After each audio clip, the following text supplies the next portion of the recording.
በ1941 አውሮፓ በሙሉ በፍርሃት ተሸፍና ነበር። የናዚ ጀርመን ከአንድ ሀገር ወደ ሌላ ሀገር እየገሰገሰ ነበር። ብዙዎችም አዶልፍ ሂትለር ማንም ሊያሸንፈው አይችልም ብለው ያምኑ ነበር። ነገር ግን ታሪክ አንድ አስገራሚ እውነት ያሳያል።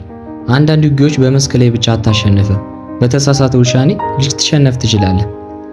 በዚህ ቪዲዮ ውስጥ የሂትለርን 5 ትልልቅ ስህተቶች እንመለከታለን።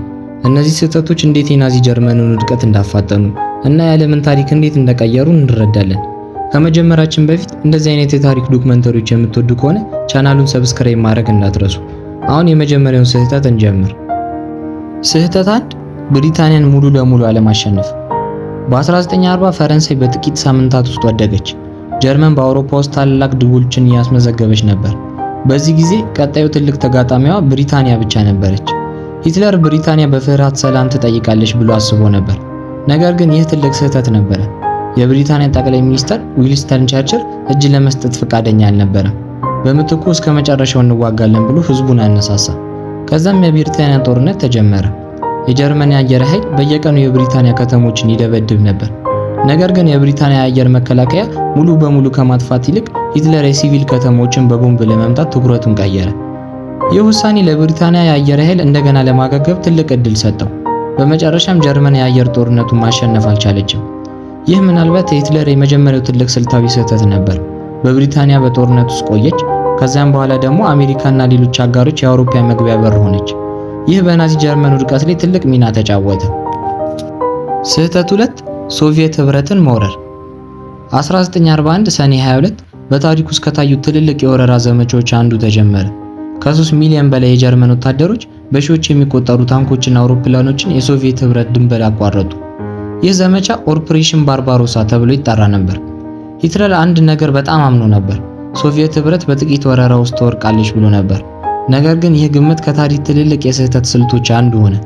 በመጀመሪያ የጀርመን ጦር ፈጣን ድሎች አስመዘገበ። በመቶ ሺዎች የሚቆጠሩ የሶቪየት ወታደሮችም ተማረኩ። ብዙ ከተሞች ተያዙ። ድሉ የተረጋገጠ ይመስል ነበር። ነገር ግን ሶቪየቶች ወደ ኋላ ሲያፈገፍጉ አዝመራ፣ ድልድይ፣ ባቡር መስመርና ነዳጅና መጋዘኖች እያቃጠሉ ሄዱ። ይህ ስኮርሄርድ እዝ የተባለው ስልት ነበር። የጀርመን ጦር ወደፊት እየገፋ ቢሄድም ምግብ፣ ነዳጅና አቅርቦች እየተቋረጠበት መጣ። ከዚያም የሩሲያ ክረምት መጣ። የሙቀት መጠኑ እስከ 30 ዲግሪ ሴልሺየስ ድረስ ወረደ። የጀርመን ወታደሮች ለዚህ አይነት ብርድ ዝግጁ አልነበሩ። መኪኖች አይነሱም፣ መሳሪያ ይበላሹ ነበር። ብዙ ወታደሮች በብርድ ተጎዱ። ይህ ጦርነቱን በፍጥነት ለመጨረስ የነበረው እቅድ ሙሉ በሙሉ አፈረሰው። ከዛ በኋላ ጀርመን በምስራቅ ግንባር ውስጥ የሚያቋርጥ ጦርነት ውስጥ ገባች። ይህ የሰው ኃይል የመሳሪያና የኢኮኖሚ አቅሟን በእጅጉ አዳከመው። ስህተት 3 አሜሪካ ላይ ጦርነት ማወጅ። 1941 ዲሴምበር 7 የጃፓን ጦር በአሜሪካ የባህር ኃይል ጣቢያ በፐርል ሃርበር ላይ ድንገተኛ ጥቃት አደረሰ። በዚያ ቀን ዓለም ታሪክ ተለወጠ። ከጥቃቱ በኋላ አሜሪካ በጃፓን ላይ ጦርነት አወጀች። በዚያ ጊዜ ሂትለር አንድ አስገራሚ ውሳኔ ያደረገ። በታህሳስ 11 ቀን 1941 በአሜሪካ ላይ በራሱ ፍቃድ ጦርነት አወጀ። ይህ ውሳኔ ብዙ የታሪክ ተመራማሪዎች እስከ ዛሬ ድረስ የሚወያዩበት ነው። ምክንያቱም አሜሪካ በዛን ጊዜ በአውሮፓ ጦርነት ውስጥ በቀጥታ አልገባችም ነበር። ሂትለር ግን ራሱ የጦርነቱን በር ከፈተ። ከዛም በኋላ አሜሪካ ግዙፍ የኢንዱስትሪ ኃይል ሙሉ በሙሉ ወደ ጦርነቱ ገባ። በየወሩ በሺዎች የሚቆጠሩ አውሮፕላኖች፣ ታንኮች፣ መርከቦችና የጦር መሳሪያዎች ይመረቱ ነበር። ይህን የማምረት አቅምን ጀርመን መወዳደር አልቻለችም። በተጨማሪም አሜሪካ ብሪታንያና ሶቪየት ህብረትን በገንዘብ በመሳሪያና በሰው ኃይል ደገፈች። በዚህም ጀርመን በአንድ ጊዜ ከ3 ግዙፍ ኃይሎች ጋር መዋጋት ተገደደች። ሂትለር አሜሪካ ፈጥና አትዘጋጅም ብሎ አስቦ ነበር፣ ግን የሆነው በተቃራኒው ነበር። የአሜሪካ ኢኮኖሚና የወታደራዊ ኃይል የጦርነቱ አቅጣጫ ቀየረ። ብዙ ታሪክ ተመራማሪዎች ይህን ውሳኔ የናዚ የጀርመን ውድቀት ካፈጠኑ ትልልቅ የፖለቲካ ስህተቶች አንዱ አድርጎ ይቆጥሩታል። ስህተት 4 የስታሊንግራድ ከባድ ውሳኔ። 1942 ሂትለር አይኑን ወደ ደቡብ ሶቪየት አዞረ። ዋና ዓላማው የካውሳንን ዘይት መቆጣጠር ነበር። ያለ ዘይት የጀርመን ታንኮች፣ አውሮፕላኖችና መኪኖች መንቀሳቀስ አይችሉም ነበር። ነገር ግን በመንገዱ ላይ አንዲት ከተማ ነበረች፣ ስታሊንግራድ። ከተማ የሶቪየት መሪ የዩኒሴፍ ስታሊን ስም ተሸከም ነበር። ሂትለር ከተማዋን መያዝ የወታደራዊ ድል ብቻ ሳይሆን የፕሮፓጋንዳ ድልም ይሆናል ብሎ አሰበ። የጀርመን 6ኛ ጦር ወደ ከተማዋ ገባ። ግን የተጠበቀው ፈጣን ድል አልመጣም። ውጊያው ከቤት ወደ ቤት፣ ከክፍል ወደ ክፍል፣ አንዳንዴም ከወለል ወደ ወለል ይሄድ ነበር። ከተማውም የእሳት ፍርስራሽ ሜዳ ሆነች። ከዚያም በኋላ ሶቪየቶች ትልቅ የመልሶ ማጥቃት ጀመሩ። በጥቂት ቀናት ውስጥ የጀርመን 6ኛ ጦር ሙሉ በሙሉ ተከበበ። በዚያም ጊዜ የጦር አዛዦቹ ለሂትለር አንድ ምክር ሰጡ። አሁን ካልወጣን ሰራዊቱን እናጣለን አሉት። ነገር ግን ሂትለር እምቢ አለ። አንድም እርምጃ ወደ ኋላ አልመለስም ብሎ ትዕዛዝ ሰጠ።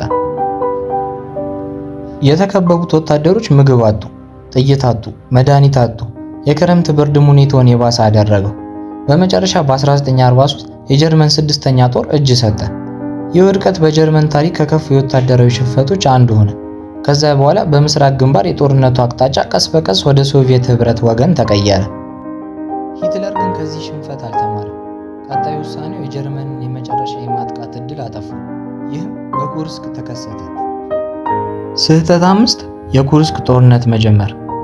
1943 ከስታሊንግራድ ከባድ ሽንፈት በኋላ ሂትለር አንድ ትልቅ ድል በማስመዝገብ ጦርነቱን እንደገና ወደ ራሱ ለመቀየር ፈለገ። አይኑ ወደ አንድ ቦታ ተኮረ፣ ኩርስክ። የጀርመን እቅድ በፍጥነት የሶቪየት ጦር ከሁለት አቅጣጫ ከቦ ማጥፋት ነበር።